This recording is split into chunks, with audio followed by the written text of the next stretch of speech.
यंदाच्या आषाढी वारीला इतिहासामधील महाविक्रमी गर्दी झाल्याचं समोर आलं। अत्याधुनिक एआय तंत्रज्ञान वापरलेल्या ड्रोनने 24 तासांमध्ये तब्बल 32 लाख भाविकांची मोजणी केली आहे। गेल्या वर्षापासून आषाढी यात्रेमध्ये एआय ड्रोनने भाविकांची शीरगणती करायला सुरुवात केली होती। यामध्ये एकाच वेळेला 6 ड्रोनच्या सहाय्याने ही मोजणी करण्यात आली। पोलीस अधीक्षक अतुल कुलकर्णी यांनी गेल्या वर्षी या पद्धतीने मोजणी केल्यावरती आषाढी वारीमध्ये 27 लाखांपेक्षा जास्त भाविक मोजण्यात आले होते।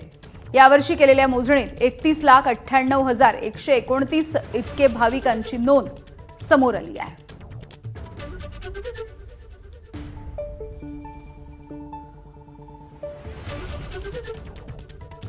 मागच्या वर्षीपासून भक्तांची वारकऱ्यांची संख्या प्रचंड मोठ्या संख्येने वाढते। मागच्या वर्षी ती संख्या 27 लाखापर्यंत होती। यावर्षी संख्या ती 32 लाखापर्यंत गेली। आतापर्यंत आकडा जो आहे तो 32 लाखापर्यंत आकडा आहे। 32 लाख भाविक 24 तासामध्ये पंढरीच्या नगरीमध्ये आले आणि दर्शन घेऊन चंद्रभागेमध्ये स्नान घेऊन परत गेले आणि भक्तिभावानं दर्शन घेत असताना सुखानं आणि प्रचंड मोठ्या समाधानाने ते परत गेले, याचा मोठा आनंद आहे।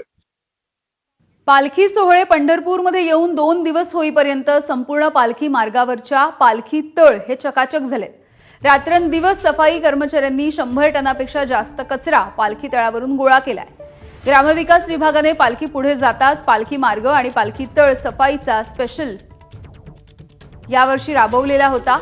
पालकमंत्री आणि ग्रामविकास मंत्री जयकुमार गोरे यांनी यासाठी पालखीच्या मागे सफाईसाठी स्पेशल टीमही नेमल्या। त्याचा परिणाम आता समोर येतोय। सगळ्या शेवटच्या मुक्कामाचा आणि सर्वात मोठा असणाऱ्या वाखरी पालखी तळ देखील आता स्वच्छ चकाचक झालेला आहे।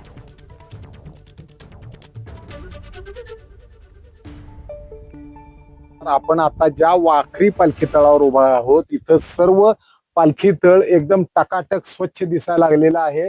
याच पद्धतीने पालखी ज्या पालखी तळावरनं पुढे येत गेलेली आहे ते सर्व पालखी तळ पालखी जाता साफ करण्यात आलेले आहेत। हे वाखरी हे सर्वात शेवटचा पालखीचं मुक्कामाचं ठिकाण होतं। संत ज्ञानेश्वर